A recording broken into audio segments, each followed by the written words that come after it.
how did you develop the aesthetics and artistic work around the ideas of the manifesto? That's sort of been trickier because we're all different. We've all got different ideas, we've got different dancers, different individuals, completely different backgrounds, and at times I think it's worked really well, and other times some have felt it worked well, some haven't. But each little piece that we've done, because we've pushed ourselves to perform, has taught us something. Sometimes it's taught us something we don't want to do, and sometimes it's taught us something that we do. Right, so in what kind of places did you perform, and what did you explore in those spaces? We start in a supermarket, improvising right at the beginning, but we've also been in the Tube, we've been in very large underground stations.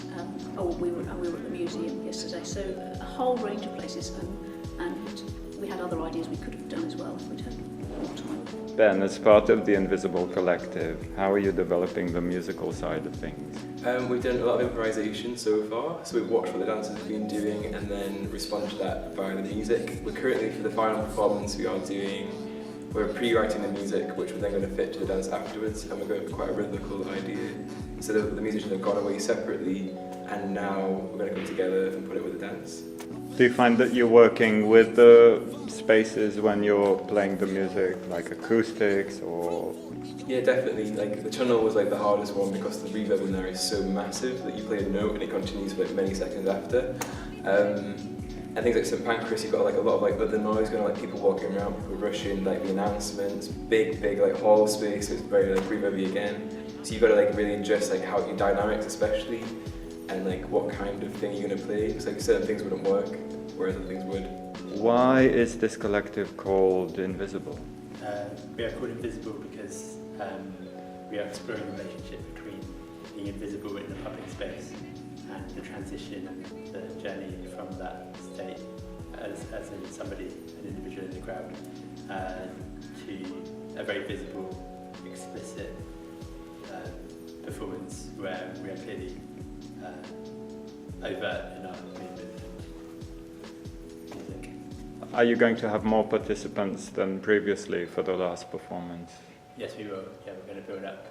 Potentially we will use some of the participants from a community dance company we met with yesterday in Morley College, as well as other participants that we may bring in during the day. So Ellie, what's the difference for you as a performer between performing in a public space and a performance space like a concert hall? Well, I guess like if you're performing in a concert hall, like everyone's come to watch you, so there's more pressure and stuff. But especially with this, because it's like a flash mob, people don't know you're there. So, especially because sometimes we're improvising, I find it easier and it's like more calm because people don't know you're going to play, so they don't have any like expectations. Whereas if you're like, in a concert hall waiting for you to start, I think I'd be much more nervous. Yeah. And how do you find the audience response different? I like it because it's like more honest, because if people don't like you, they'll just like walk off. They don't have to stay, whereas like in a normal concert, like they'll just stay because you can't just walk out. But it's better because you know if you've actually done badly, I guess. What kind of response did you have from the real world audience? We had a lot of questions about what were we doing, why were we doing it, but we got some good ones as well. People telling us we should continue with that process. Great. And are you also spreading the word online? Oh yeah, we're putting videos, so every day we're gonna do a performance outside, we're gonna film it, and then we're gonna edit it and post it on YouTube.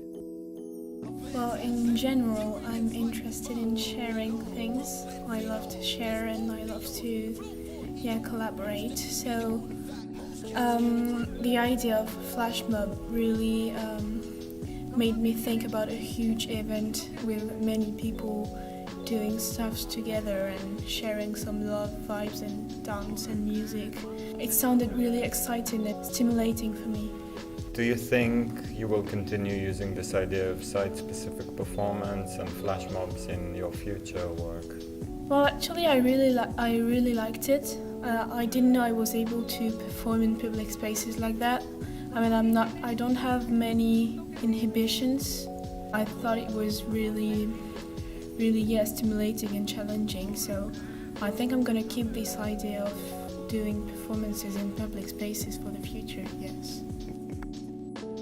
Did you find anything challenging in particular these past 2 weeks? What was a big challenge for you? I think the day when we went on the DLR, I think it was kind of, as coming from the dance side, I think it was hard to see because it was only James, it was only the one musician that day, and it was hard to see, you forget that they maybe need different things to be able to work and stuff, and so he needed more time.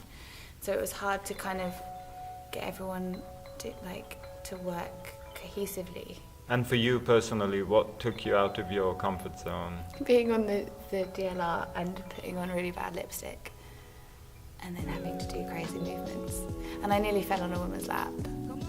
Kind of did. That was quite embarrassing. But it was quite fun as well. It was good having other people doing it.